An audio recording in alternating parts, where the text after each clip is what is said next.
Igitero gikomeye cyane kigabwe ku gisirikare cy'u Burundi nonaha ngaha ubu tuvugana ibintu bihinduye isura.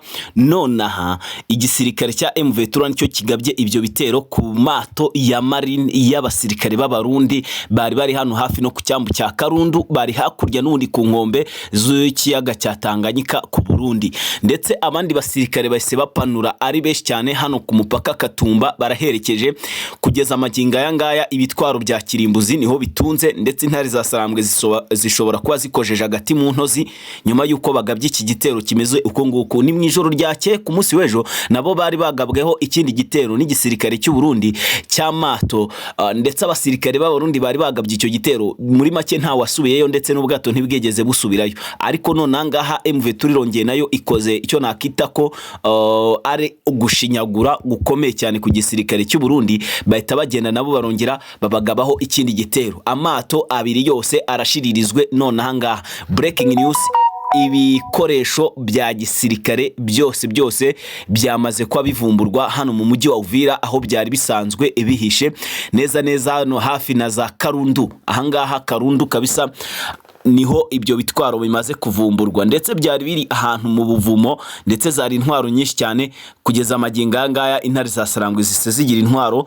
nyinshi cyane. Ni intwaro zirasa basanzwe bafata nyine mu maboko mu ntoki, zino bagenda bahetse, ntago ari intwaro z'ibimodoka uze kunyumva neza cyane, kuko zo zafatiwe mu byo Uvira. Of course birumvikana ntawo zari buhungire, harimo ibifaru za BM21, harimo za drone, ndetse n'izindi zigiye zitandukanye, zose zarafashwe. Hanyuma andi makuru mashyashya ngiye kubahereza na makuru avuga ko warikare abacashuro barindwi bose bashobora kuba basize ubuzima ku gitero kigabwe n'abasirikare ba M23 ku buryo buteye ubwoba cyane, ndetse bukangaranyije isi yose ikahita ihungabana. Abasirikare badasanzwe bo mu mutwe w'inyeshyamba za M23 bashyizweho vuba special force cyangwa se abanyadushoka. Aba ni babandi batajya basinzira, batajya bapfa kurya cyangwa ngo banywe. Aba ni babandi bihebeye kuzaba abasirikare ubuzima bwabo bwose, ndetse no kurinda umutekano w'abaturage batuye mu bice intare za Sarambwe zigaruriye. None anga rero ngiye kwahereza amakuru akomeye cyane mu gihugu cy'u Burundi.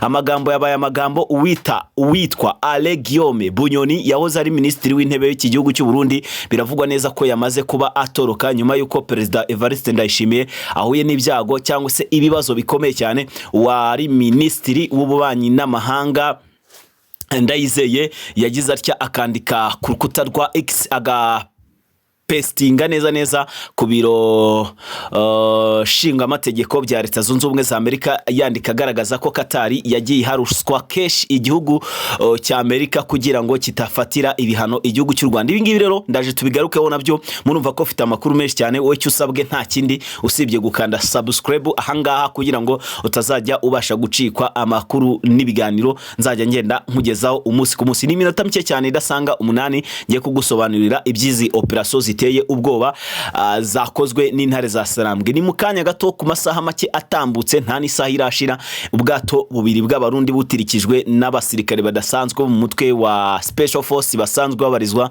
muri AFC M23 bagize batya barinjiye binjira mu bwato bwa marine, baragenda nta kindi kintu bakoze, bateye ibibombe bibiri gusa. Amato yararimo abasirikare basanga hafi 17 b'abarundi, ndetse n'ubundi bwato bwarimo abasirikare barenga 8. Bose birumvikana ko nta urokotse kuko barabuturikije ku buryo bukomeye cyane. Nyuma yuko kandi buno bwato bwari bwitezwe ko aribwo bushobora kuza kugaba ibitero ku basirikare ba M23, ariko ibyo bitero bikaba bitari byakaba. Intare za Sarambwe rero zikimenya amakuru nta kindi kintu zakoze, urumva ni uburyo bwo kujya kwitabara. Erega buriya intare za Sarambwe hari ikintu zijya zivuga ntimucyumve neza cyane, baravuga ati twebwe tumenya amakuru yuko hari aduyu twegereye, tubasha buryo kitujya dukoresha buryo kitujya gukemurira ikibazo aho kiri. Ni ukuvuga ngo aho kigomba kuvukira niho bagikemurira. Sasa rero amakuru mbahaye nuko kugeza amaginga aya ngaya abasirikare benshi bo mu ntare za Sarambwe bagize batya bagakora akazi, navuga ko ari akazi katoroshye na gatoya,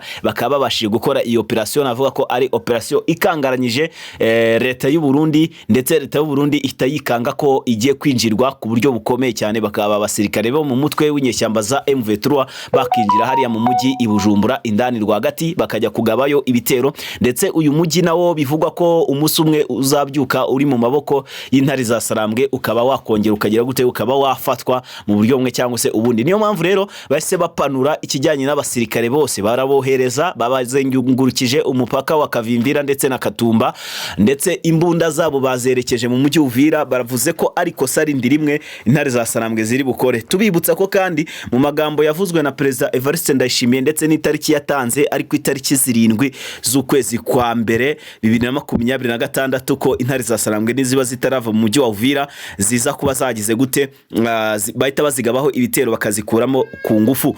Ahangaha rero bari babivuganye na Felix Antoine Tshisekedi, perezida wa Kinshasa cyangwa se wa Repubulika Iharanira Demokarasi ya Kongo, yuko abasirikare bamwe bazaturuka mu ntara Tanganyika, abandi bagaturuka za Karemi, abandi bakahita bavana mu gihugu cy'u Burundi bakahita bagaba ibitero bikomeye cyane ku ntare za Sarambwe, hanyuma Uvira igasubirwamo n'igisirikare cya leta y'u Burundi n'igisirikare cya leta ya Kongo. Ni nyuma yaho rero gatoya intare za Sarambwe zari zatangaje ko zigiye kwikura mu mujyi wa Uvira. None ahangaha abaturage mu kiganiro n'itangazamakuru risanzwe rikorera muri Leta Zunze Ubumwe za Amerika basabye nyakubahwa Perezida Donald Trump, uyu nguyu ni umuperezida ukomeje kuri koroza nyuma yaho ashimuse umuperezida wa Venezuela. Ahangaha rero yahise amushimuta witwa Nicolas, uyu nguyu rero akaba yamaze gushimutwa na Leta Zunze Ubumwe za Amerika, akaba ari hari. Bamutakiye rero bamusaba ko bakemerera AFC M23 gasubira mu mujyi wa Uvira ngo kubera ko aribwo baba bafite umutekano. Hanyuma gato munyemerere mbabwire ko kandi usibye ibyo ngibyo by'abaturage, tuzamutse gato tukigira neza aho bita Rubogobogo, abasirikare b'Abarundi ntumbaze ngo ninde wahabajyanye, babaye beshi ku rwego rwo hejuru cyane muri axe ya za Kibogobogo. Ahangaha rero bakaba bagiye kuri ubu niho bari kubarizwa. Sasa amwe mu makuru mbafiteho kanzenya kubwire neza cyane rwose, na makuru menshi cyane mbafiteho. Abasirikare b'Abarundi bagize gutya barazamuka, baba beshi ari muri axe za Kibogobogo, ni mu bice bya za Murenge, ari muri za Mwenga ndetse na za Mfizi. Aha gato kandi naho bita Warungu, haba Warungu centre naho buzuye kabisa, abasirikare babaye beshi. Ndetse amakuru amwe mu yo dukesha ibitangazamakuru byakomeje kugenda byandika, harimo n'ikitangazamakuru cyitwa Minembwe Capital. Ahangaha rero nicyo cyanditse inkuru igira tuti abasirikare beshi b'Abarundi bagaragaye muri axe za Bibogobogo ndetse naho bita za Ndondo ndetse naho bita za Birambo. Ahangaha hose na ho bagiye bahagaragara cyane. Mu by'ukuri rero igisirikare cya 23 cyakoze akazi gakomeye cyane. Hanyuma mu gihugu cy'u Burundi uwitwa Guillaume cyangwa se Ale Guillaume Bunyoni, uyu nguyu yahoze ari minisitiri w'intebe ndetse yarari muri gereza yarafunzwe n'ubutegetsi bwa Evariste Ndayishimiye.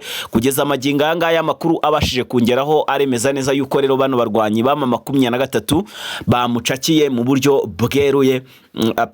Prito munyihanganire gatoya, biremezwa neza ko aba basirikare bo mu mutwe ngo Burundi bamufashe acika, ngo akaba bamufashe. Uyu mugabo rero akaba yari yahunze kino gihugu cy'u Burundi nyuma yuko yarasanzwe afashwe nabi akorerwa iyicarubozo muri gereza aho yarafungiwe n'ubutegetsi bwa leta ya Neva cyangwa se n'ishyaka riri ku butegetsi rya CNDD-FDD, kandi bakaba batumvikanaga mu buryo bushoboka bwose. Kamashimire mu kanya gato ndaje mbagezeho indi breaking news.